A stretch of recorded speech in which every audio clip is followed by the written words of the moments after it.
ஆந்திராவில் கோவில் திருவிழாவில் பங்கேற்ற அமைச்சர் மீது வண்டி மாடு பாய்ந்ததால் பரபரப்பு ஏற்பட்டது. பிரகாசம் மாவட்டம் வல்லட்டிப்பூட்டி கிராமத்தில் நடைபெற்ற அம்மன் கோவில் திருவிழாவில் அமைச்சர் பால வீரநாஞ்சனைய சுவாமி பங்கேற்றார். அப்போது பொதுமக்கள் கேட்டுக்கொண்டதால் அவர் மாட்டு வண்டியை ஓட்ட தயாரானார்.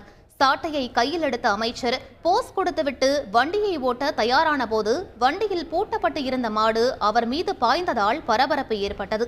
அதில் அதிர்ஷ்டவசமாக யாருக்கும் பாதிப்பு ஏற்படவில்லை என போலீசார் தெரிவித்துள்ளனர்.